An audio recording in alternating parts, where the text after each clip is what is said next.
Jangan lupa subscribe di YouTube channel Metro TV News dan juga nyalakan notifikasinya. Pemirsa, selamat malam. Anda menyaksikan Prime Talk, tajam mendalam bersama saya, Rory Asyari. Pemirsa, survei indikator politik Indonesia yang mewawancarai 304 tokoh elit yang terdiri dari para pemuka pendapat atau opinion leaders di 20 kota di seluruh Indonesia menemukan hasil yang menarik. Nah, salah satunya adalah kinerja dari pemerintah provinsi yang dianggap lebih baik jika dibandingkan dengan pemerintah pusat dalam penanganan dan juga penanggulangan pandemi COVID-19 ini. Selain itu, tingkat kepercayaan para elit terhadap Presiden Jokowi masih tinggi, yakni di atas 60%, namun kepercayaan pada Menteri Kesehatan Terawan hanyalah 37%. Untuk memahami seperti apa konteks dari penelitian ini, kita simak paket tayangan berikut ini.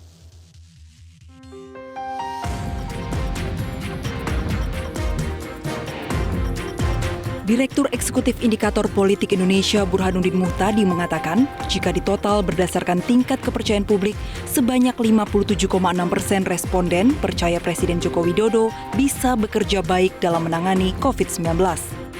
Namun penilaian kepercayaan publik itu berbeda jika dibandingkan dengan Menteri Kesehatan Terawan Agus Putranto, yakni hanya sebanyak 37,1%. Kalau misalnya Presiden masih mempertahankan, ya tentu pertanyaan wajib untuk kita arahkan kepada Presiden, kenapa masih mempertahankan Pak Terawan. Guru Besar Ilmu Politik UNAIR Kacung Marijan menegaskan, gaya kepemimpinan menjadi kunci bagi negara untuk mengatasi pandemi. Semakin cepat respon pemerintah, semakin cepat pandemi bisa dikendalikan. Pemerintah dan masyarakatnya bagus meresponnya, maka semakin mudah mengatasinya. Kita bisa melihat apa yang terjadi di Korea, Malaysia, bahkan beberapa negara Eropa yang awalnya kacau balau pun relatif lebih cepat mengatasinya daripada kita. Kita yang awalnya mengatakan kita nggak kena, malah sangat panjang. Jadi saya kira ini betul bahwa soal leadership menjadi kunci bagaimana kita menghandle ini. Survei tersebut dilakukan pada Juli hingga Agustus 2020 kepada 304 orang pemuka opini dari 20 kota yang tersebar di seluruh Indonesia. Daftar nama pemuka opini beraneka ragam, mulai dari tokoh agama, tokoh akademik, hingga tokoh politik. Dari Jakarta, Putri Lukman, Metro TV. Kita coba akan membedah sejumlah pertanyaan yang diajukan ke 304 opinion leaders di 20 kota ini yang merupakan hasil survei dari Indikator Politik Indonesia. Kita lihat bersama-sama yang di mana grafik ini menunjukkan bahwa kinerja Pemprov dinilai lebih baik jika dibandingkan dengan kinerja pemerintah pusat oleh para pemuka pendapat ini. Kalau misalnya kita melihat pemirsa, yang kuning ini adalah pendapat dari publik di bulan Mei 2020, sementara yang biru adalah survei terbaru dari Indikator Politik Indonesia yakni di bulan Juli hingga Agustus 2020. Saya ingin langsung saja untuk pemerintah pusat begitu terkait dengan kinerja pemerintah pusat, publik menganggap bahwa 51,5% responden dari publik kalangan umum menilai baik atau sangat baik. Sementara dari kalangan elit opinion leaders, nanti kami akan tayangkan siapa saja yang diwawancari oleh Indikator Politik Indonesia, mengatakan bahwa 36,8% baik atau sangat baik. Sementara 34,9% mengatakan buruk atau sangat buruk. Nah, jumlah yang mengatakan baik sangat baik di kalangan opinion leaders dengan buruk dan sangat buruk, Anda bisa lihat tidak terlalu berbeda mencolok. Yang mengatakan buruk 34,9%, yang mengatakan baik sangat baik 36,8%. Anda mungkin bisa melihat yang kiri pemirsa, yang pemerintah pusat begitu. Nah, sekarang kita akan bergeser ke pemerintah provinsi. Bagaimana kinerja pemerintah provinsi menurut ke-304 opinion leaders yang diwawancara oleh Indikator Politik Indonesia, yang mengatakan baik sangat baik kinerjanya, yang biru adalah 49,1%, sementara yang mengatakan sangat buruk atau buruk hanyalah 25,7%. Anda pun bisa lihat perbedaannya di kalangan opinion leaders, pemerintah provinsi dinilai kerjanya lebih baik jika dibandingkan dengan pemerintah pusat, pemerintah provinsi dianggap lebih baik jika dibandingkan dengan pemerintah pusat di mata para opinion leaders ini. Nah, kalau misalnya kita melihat grafik selanjutnya, ini adalah perbandingan antara pemerintah pusat dengan pemerintah provinsi. Sekarang kita akan melihat bagaimana trust atau kepercayaan terkait dengan kinerja Presiden Joko Widodo dengan kinerja Menteri Kesehatan Terawan dalam menanggulangi pandemi COVID-19 ini. Saya ingin mengajak Anda untuk melihat terlebih dahulu grafik yang berwarna biru tua atau bar yang bernama biru tua di kiri Anda, Presiden Joko Widodo. Nah, yang biru tua ini adalah pendapat dari para elit di bulan Juli Agustus 2020. Yang biru muda adalah pendapat dari masyarakat umum, publik secara umum di bulan Juli juga. Ya, yang merah adalah publik juga tapi di bulan Mei 2020. Nah, sekarang kita melihat bagaimana kepuasan atau kepercayaan terhadap Presiden Joko Widodo. Dari kalangan elit, opinion leaders, 57,6 percaya atau sangat percaya. Sementara publik, ada penurunan sedikit kepercayaan begitu terhadap Presiden Jokowi dalam menanggulangi pandemi COVID-19 ini dari 67 di bulan Mei menjadi 60,9 di bulan Juli. Tapi penurunannya pun tidak terlalu tajam dikarenakan masih di atas 60% begitu. Namun dari kalangan elit kepercayaannya adalah 57,6%. Nah, bagaimana dengan Menteri Terawan atau Menteri Kesehatan? Kalau misalnya kita melihat yang mengatakan cukup atau sangat percaya terhadap Menteri Kesehatan untuk kalangan elit atau pemuka opini adalah hanya 37,2%.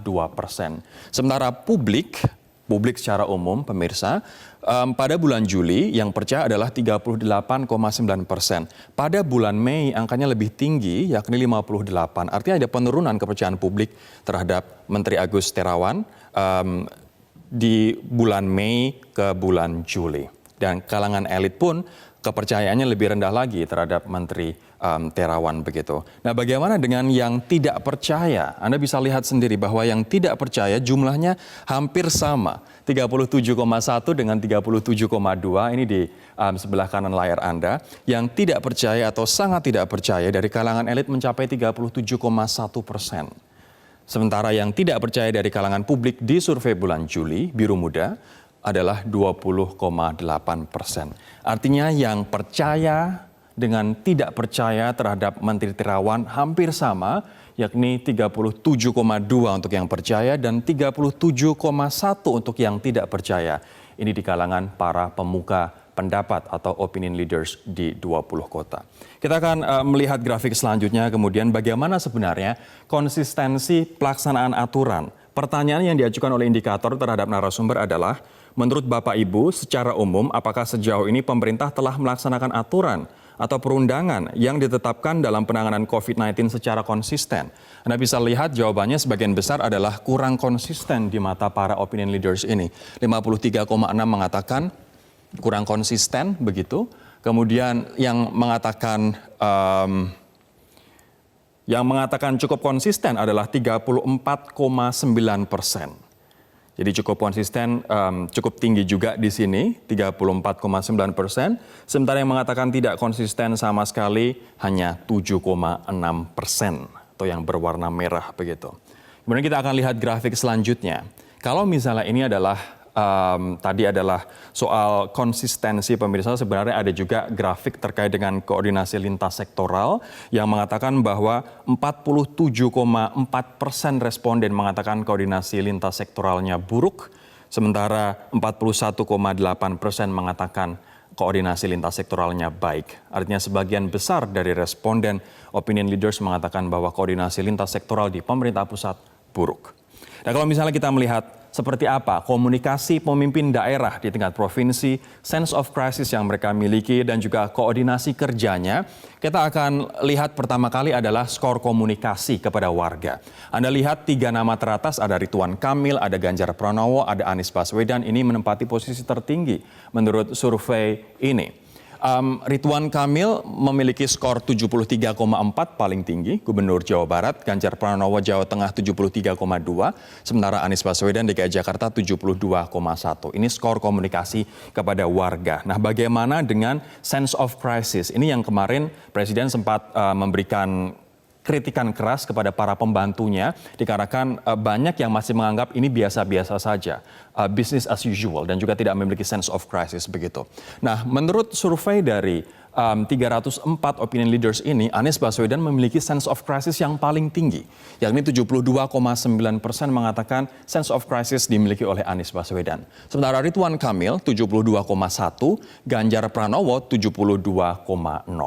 Nah, selain sense of crisis dan juga komunikasi pemimpin daerah kepada masyarakatnya, ada juga koordinasi kerja. Kita akan lihat bersama-sama koordinasi kerjanya seperti apa.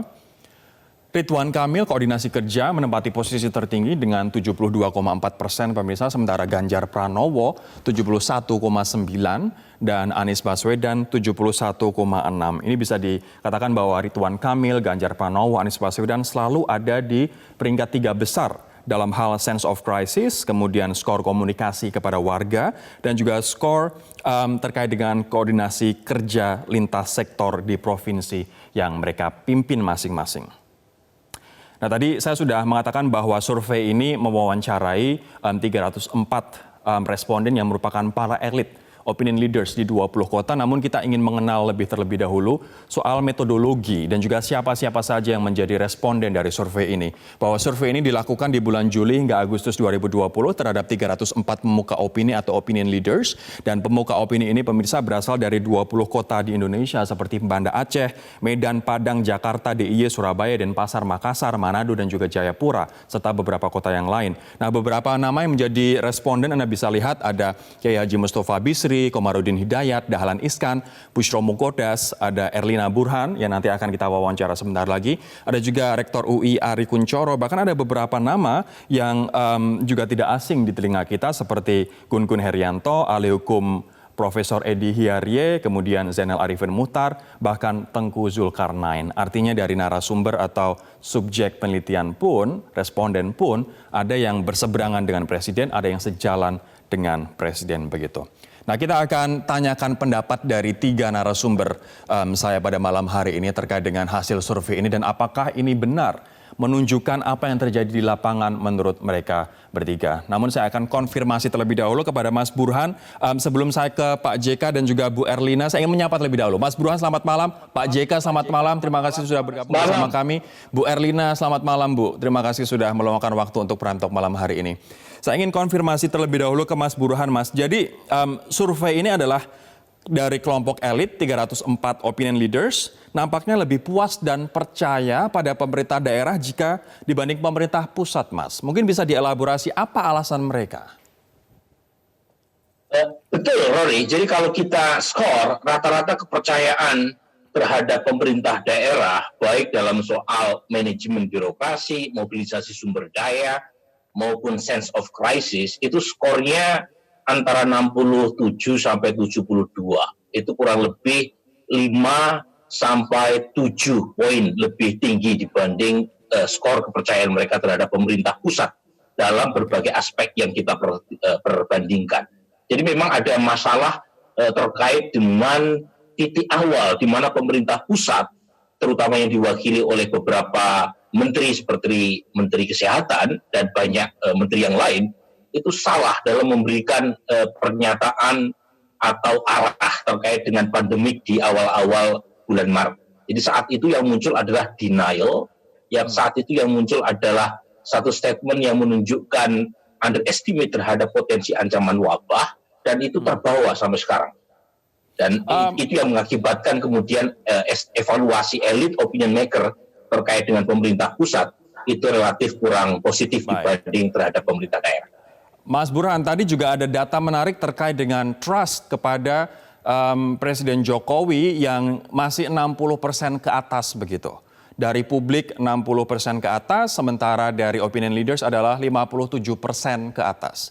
Sementara trust kepada Menteri Kesehatan di kalangan publik, di kalangan elit 37,2, tapi distrust dari kalangan elit kepada Terawan 37,1. Ini hampir sama antara tingkat kepercayaan dengan ketidakpercayaan, Mas. Apa yang terjadi? Ya, pertama, kalau dibandingkan dengan publik, evaluasi opinion maker lebih kritis. Baik kepada pemerintah daerah maupun kepada pemerintah pusat. Termasuk juga kepada Pak Jokowi maupun Pak Terawan. Jadi elit opinion maker itu lebih kritikal, lebih tanda kutip kritis dan ganas gitu ya, ketimbang terhadap publik. Makanya kita bandingkan publik itu umumnya lebih generous dalam memberikan evaluasi. Saya kira terkait dengan banyak hal. Satu, knowledge, informasi yang didapatkan oleh opinion maker itu jauh lebih solid, lebih baik. Dan mereka cenderung lebih bersikap non-partisan secara umum dibandingkan dengan warga. Coba kalau kita lihat nama-nama Gusmus, Busro Muskodas, Rektor UGM, Rektor ITB, dan banyak sekali opinion maker yang kita wawancarai dari Banda Aceh sampai Papua, tentu kualitas informasi yang mereka berikan lebih baik. Tetapi terhadap Menteri Terawan itu relatif baik publik atau elit opinion maker sama-sama buruk penilaiannya terhadap Pak Terawan. Jadi memang ada gap antara kepuasan atau public confidence terhadap Pak Jokowi dengan menterinya. Dan gapnya cukup jauh. Saya akan ke Pak JK sekarang. Pak JK, apabila tadi sudah kita bedah rilis survei yang mewawancari 304 Pak opinion leaders dari 20 kota di seluruh Indonesia, ini mengatakan bahwa kinerja pemerintah pusat lebih buruk jika dibandingkan dengan kinerja pemerintah daerah dalam menangani COVID-19 ini. Tidak semua daerah memang Pak JK. Apakah Anda setuju Pak dengan hasil temuan dari survei ini? Apakah Anda memiliki pemikiran yang sama? Ya, ini tentu survei seperti ini berbeda dengan survei. Ini survei sesuatu yang telah terjadi daripada survei yang akan terjadi, perkiraan. Kalau seperti pilkada, pemilu dan sebagainya. Ini kan sebenarnya tidak sulit. Lihat angka-angkanya sudah ada. Berapa yang daerah itu kena, berapa persentasenya, berapa fatality-nya dan sebagainya. Jadi tinggal menganalisa data yang ada sebenarnya. Bahwa memang hal ini berbeda. Pusat kan membuat kebijakan umum. Yang melaksanakannya daerah. Kita tidak bisa bandingkan antara pusat dengan daerah. Karena yang pusat lebih banyak kebijakan, tapi yang pelaksanaannya di daerah. Daerah pun berbeda lagi. Tidak bisa dibandingkan daerah satu, kabupaten satu, karena satu yang penduduknya besar, dan yang lainnya penduduknya rapat dan tidak rapat. Jadi semuanya juga mempunyai tidak bisa dibanding-bandingkan seperti pandangan seperti pemilu begitu, karena ini dengan mudah bisa diketahui dari data-data yang ada. Tapi namun demikian pemerintah saya yakin sudah bekerja keras seperti itu. Namun juga jangan lupa partisipasi masyarakat yang harus lebih besar lagi. Ini artinya bahwa wibawa pemerintah baik pusat dan di lapangan harus dipertaruhkan di sini untuk mendisiplinkan masyarakat. Karena kita di Indonesia ini tentu karena tidak lockdown secara 100%, jadi dibutuhkan kedisiplinan masing-masing. Nah, jadi kalau mau dinilai berapa persen disiplin masyarakat dan berapa persen peranan pemerintah di situ. Baik, Pak JK, ini yang menarik adalah hasil terkait dengan koordinasi lintas sektoral di pemerintah pusat yang dinilai buruk oleh sebagian besar responden. Kemudian konsistensi pelaksanaan aturan terkait dengan penanggulangan COVID-19 ini juga dianggap kurang konsisten oleh sebagian besar responden dalam survei ini, Pak JK. Apakah Anda melihat dua hal ini juga menjadi masalah utama kita? Otomatis, tapi sebenarnya dalam hal COVID ini itu koordinasi tidak seluruhnya kabinet harus bekerja untuk COVID, kan masing-masing tugasnya berbeda-beda. Kalau di sini kan kita lihat memang terlalu banyak organisasi juga bisa repot juga. Terlalu ada komite, ada komisi, ada satgas dan sebagainya. Kemudian ada Pemda, ada ini mungkin perlu lebih sederhanakan. Karena justru koordinasi itu nampak kelihatannya tidak terlalu ini karena organisasi terlalu banyak. Tidak mungkin menteri semua harus bekerja bersama karena ada sebab dan akibat sekali lagi. Orang kalau katakanlah berbicara tentang perdagangan, berbicara tentang industri, itu kan hubungannya bukan karena menterinya tidak bisa bekerja, karena orang takut, jadi sebabnya ialah COVID itu. Jadi COVID itu dulu bisa diselesaikan lebih cepat dan lebih tegas. Memang di sini dibutuhkan ketegasan, ketegasan pusat dan daerah. Di situ dibutuhkannya ketegasan itu. Jadi harus ada yang korban, dilema-dilema harus dipilih gitu kan. Nanti saya akan minta konfirmasi kepada Bu Erlina apakah Anda sependapat dengan hasil survei ini, Bu Erlina, dikarenakan Anda merupakan dan juga teman-teman tenaga medis yang lain adalah mereka yang ibaratnya berjuang di ground zero begitu, di ruang perawatan, di rumah sakit, di klinik, di puskesmas. Kami akan menanyakan pendapat dari IDI sesaat lagi, tetaplah bersama kami. Kebetulan Bu Erlina juga menjadi salah satu responden dalam survei indikator politik Indonesia ini. Bu Erlina, seperti apa sebenarnya Anda melihat kinerja dan juga respons dari pemerintah pusat serta pemerintah provinsi dalam pandemi COVID-19 ini, Bu?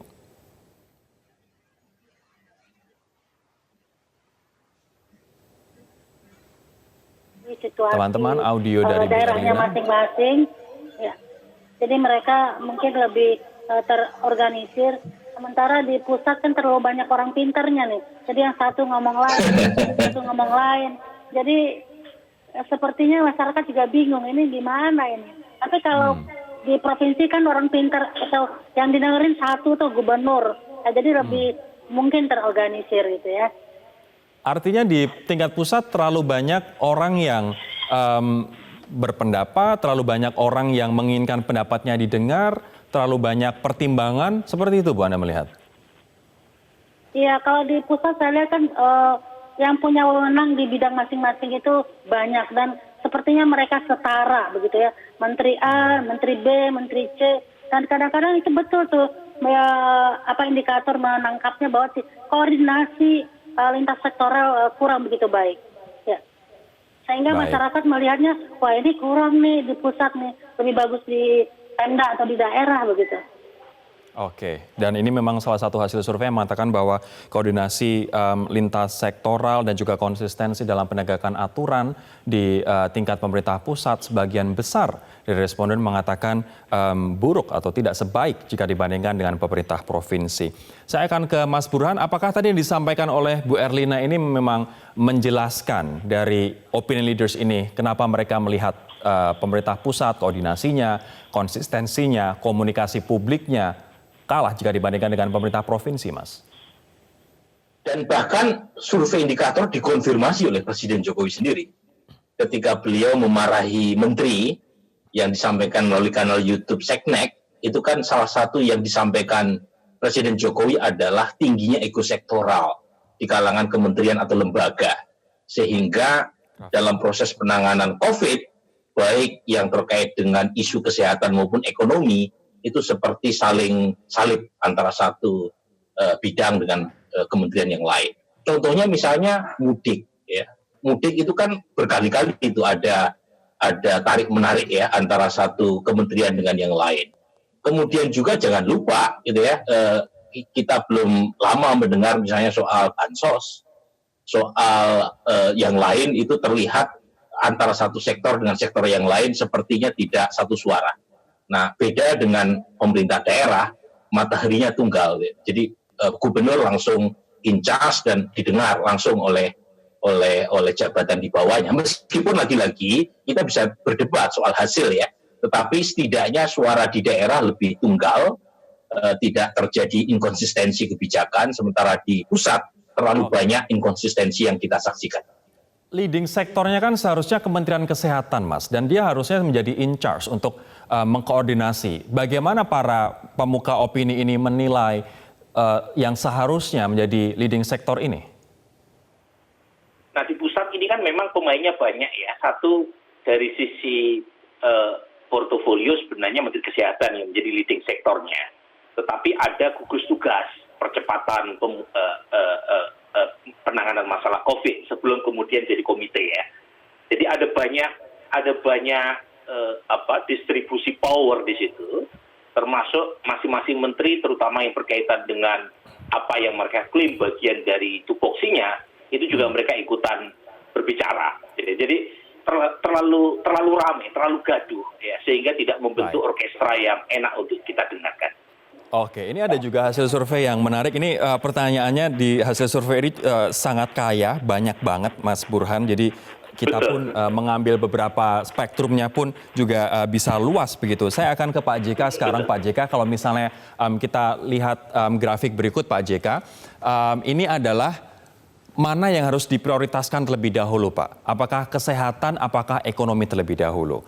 Ya, yang warna hijau ini adalah elit, 304 elit yang diwawancarai oleh indikator. Sementara yang warna kuning adalah publik yang diwawancarai di bulan Juli. Merah adalah publik yang diwawancarai di bulan Mei. Nah, yang kiri yang memprioritaskan masalah kesehatan itu elit menginginkan 71,% kesehatan diprioritaskan dulu. Sementara publik pada bulan Juli ini yang tengah, pemirsa dan juga para narasumber, yang tengah ini publik menginginkan kesehatan, perekonomian diprioritaskan terlebih dahulu. Jadi dari sini kita bisa menyimpulkan yang opinion leaders menginginkan masalah kesehatan dibereskan dulu, sementara publik secara umum menginginkan masalah ekonomi diutamakan terlebih dahulu. Untuk menyeimbangkan ini Pak JK, seharusnya pemerintah pusat seperti apa? Saya kira memang agak sulit diseimbangkan. Inilah saya katakan tadi dilema yang harus dipilih. Bahwa tapi kalau lebih mudahnya begini, krisis kesehatan itu yang menyebabkan krisis ekonomi dari sebab akibat. Kalau terjadi sesuatu situasi sebab akibat, yang pertama harus diselesaikan kan sebabnya. Ya. Apapun yang mau dibuat di bidang ekonomi, apabila ini penularan makin tinggi, tidak akan bisa berhasil. Contohnya begini saja. Mula-mula pada bulan lalu kita harap kalau mall dibuka maka ekonomi akan jalan. Ternyata yang datang ke mall kan tidak hanya 10-20% aja kan. Mall masih sepi Pak. Karena pertama ekonominya sendiri masih sepi, iya. Berarti orang akan masih khawatir, ataupun karena dia di PHK, ataupun dia kena tidak bekerja sehingga tidak ada penghasilan. Kedua, dia masih khawatir berjangka panjang sehingga dia menghemat lebih banyak. Jadi apapun mau dibuat, pertama harus kesehatan dulu. Kalau sudah turun ini, maka otomatis, karena begini, yang menurunkan daya beli. Alat produksi tetap ada, tidak hilang alat produksi. Kalau hari ini tiba-tiba orang semua beli baju karena sudah bajunya sudah lusuh, maka langsung pabrik tekstil jalan otomatis saja. Kalau hari ini orang mulai ingin beli sepeda motor karena daya belinya sudah baik, karena kesehatan sudah baik, langsung produksi sepeda motor naik. Enggak mudah saya, karena kita tidak kehilangan faktor-faktor produksi. Yang kehilangan ya daya beli akibat tadi karena COVID ini, kemudian orang tinggal di rumah dan sebagainya. Jadi apapun alasannya, dimanapun terjadi, tentu kesehatan lebih dulu harus diselesaikan. Nanti saya akan tanyakan Pak JK, di bidang kesehatan apa yang seharusnya sudah dilakukan tapi belum dilakukan oleh pemerintah. Kami akan kembali sesaat lagi. Saya akan kembali ke Pak JK. Pak JK, terkait dengan bidang kesehatan yang urgent, kebijakan yang urgent begitu. Apa yang seharusnya dilakukan namun belum dilakukan oleh pemerintah pusat saat ini, Pak? Pilihannya sebenarnya semua orang tahu. Tapi pilihannya tidak banyak memang. Yang pertama saya pernah tulis dan juga beberapa kali saya sampaikan bahwa ini penyebabnya atau sebab akibatnya apa. Saya selalu mengatakan segitiga. Atau kita pakai prinsip kesehatan sendiri. Lebih baik mencegah daripada mengobati. Itu kan prinsip yang selalu diuraikan oleh para dokter ahli kesehatan. Nah, karena itu bagaimana mencegahnya? Mencegahnya juga cuma dua. Hindari, itulah yang selalu kita bilang pakai masker, cuci tangan, jaga jarak. Itu kan menghindari daripada Kedua, intervensi. Intervensi yang bisa dilakukan juga tidak banyak, hanya bagaimana mematikan virus ini, disinfektan yang kita lakukan. Karena itulah PMI fokus ke situ di seluruh Indonesia. Bagaimana? Karena tidak dilihat. Jadi kalau tadi menghindari itu masalah perorangan. disiplin perorangan, yang pakai masker disiplin, jaga jarak disiplin, cuci tangan disiplin. Tidak ada intervensi yang khusus dari pemerintah, hanya seruan aja. Yang intervensi kita lakukan ialah bagaimana virus ini dilawan dengan mematikan itu. Dan itu dilakukan semua negara yang berhasil. Coba periksa di China, lihat di Korea, lihat di Vietnam, lihat di Taiwan. Mereka semua melakukan itu. Jadi itu yang cuma itu yang bisa dilakukan, tidak ada yang lain. Apakah apa yang kita lain coba? fokus memadamkan api atau kita fokus memadamkan asapnya saat ini, Pak? Tentu apinya dong, bukan api. Sebabnya kalau saya sebabnya dimatikan dulu. Jadi dokter tentu akan kewalahan apabila kita tidak matikan sebabnya, virusnya, atau disiplin diri, sampai dengan yang terakhir nanti ya kita berdoa agar vaksin segera dikeluarkan, disahkan. Cuma di situ yang baru bisa mengesahkan itu. Jadi ini sebenarnya adalah suatu perjuangan kira-kira setahun dari sekarang untuk mencegah penularan yang baik lagi. Untuk mematikannya 100% sulit. Hanya tanpa vaksin untuk menjadikan imunisasi kita semua. Pak JK, terakhir apa saran Anda untuk pemerintah, Pak?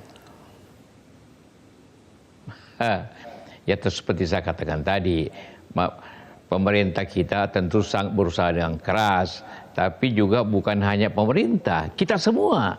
Karena masyarakat inti, jadi masyarakat harus disiplin.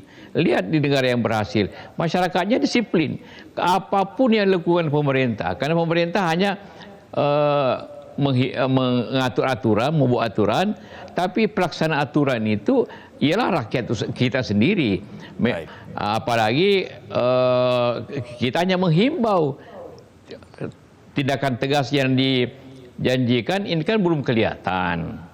Artinya orang denda tentu sudah ada, tapi mungkin ada orang yang dikerasin jangan keluar seperti sekarang di kota-kota besar ya ada PSBB, tapi tidak pada aturannya, tidak terlalu jalan, sehingga disiplin kurang. Di samping kita intensifikasi bagaimana mematikan virus itu secara umum, gitu kan. Baik, terima kasih Pak Yusuf Kalla, Wakil Presiden ke-10 dan juga 12 Republik Indonesia atas waktunya di Prime Talk. Terima kasih Pak JK. Kami akan kembali pemirsa dengan segmen terakhir dari Mas Burhan dan juga Bu Erlina sesaat lagi. Tetaplah bersama kami. Menarik adalah soal trust atau kepercayaan terhadap Menteri Kesehatan Terawan. 37,2% dari responden mengatakan bahwa mereka cukup percaya atau sangat percaya, sementara 37,1 mengatakan mereka tidak percaya atau sangat tidak percaya. Ini sangat neck to neck begitu, sangat hampir sama 37,2 versus 37,1 yang percaya versus yang tidak percaya. Bu Erlina, Anda juga merupakan salah satu narasumber atau responden dalam penelitian ini. Anda di camp yang mana, Bu? Ini saya bahas saja ya kenapa seimbang itu barangkali lebih ke arah kenapa begitu Pak Menkes kita ini nggak muncul pada saat dibutuhkan begitu. Anda bisa barangkali semua kita sepakat jarang sekali Pak Menteri Kesehatan ini mengatakan sesuatu, menyampaikan sesuatu, jadi seolah-olah hilang, tenggelam pada saat pandemi ini. Nanti kalau mengatakan sesuatu blunder, Bu, mungkin.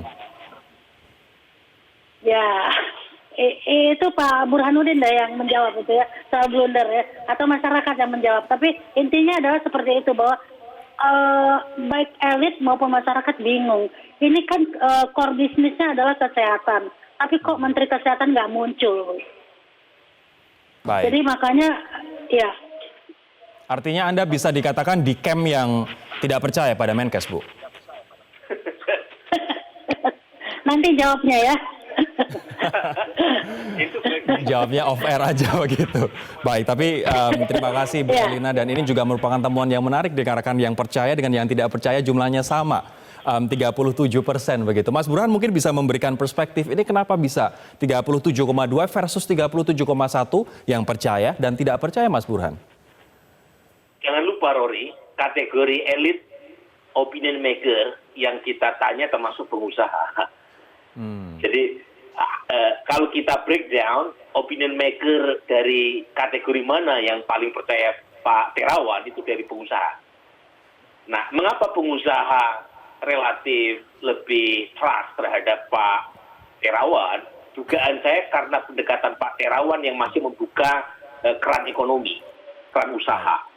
Jadi kita punya survei survei elit di kalangan sektor usaha di 7 sektor yang menyumbang 75% dari GDP, itu trust terhadap Pak Terawan tinggi itu. Jadi mungkin buruk di kalangan akademisi, di kalangan NGO, media massa, tapi di kalangan bina usaha nama beliau harum. Mas Burhan, mohon singkat saja apa saran Anda untuk pemerintah pusat, Mas, terkait dengan fakta bahwa kepercayaan opinion leaders kepada Pak Terawan begitu rendah? Ini sebenarnya bukan hanya ke Pak Terawan ya, ada banyak pertanyaan yang kita ajukan. Bu Erlina bisa bersaksi ya, sebagai salah satu narasumber survei kami. Dan isunya luas. Jadi mengapa opinion maker yang kita tanya? Karena mereka punya wisdom, mereka punya knowledge, mereka punya informasi yang lebih baik. Yang kita harapkan dari wisdom yang mereka punya, itu bisa memberikan masukan kepada pemerintah pusat, kepada pemerintah daerah, kepada publik, sehingga ke depan dalam penanganan COVID bisa jauh lebih baik dan bermanfaat buat warga banyak. Baik, terima kasih Mas Burhan dan juga Dr. Erlina atas waktunya di Prime Talk. Sehat terus untuk Anda berdua. Terima kasih sekali lagi telah bergabung bersama kami. Kami juga mengucapkan terima kasih kepada Anda pemirsa telah menyimak Prime Talk malam hari ini. Saya Rory Asyari. Kita bertemu lagi besok. Sampai jumpa. Metro TV, knowledge to elevate.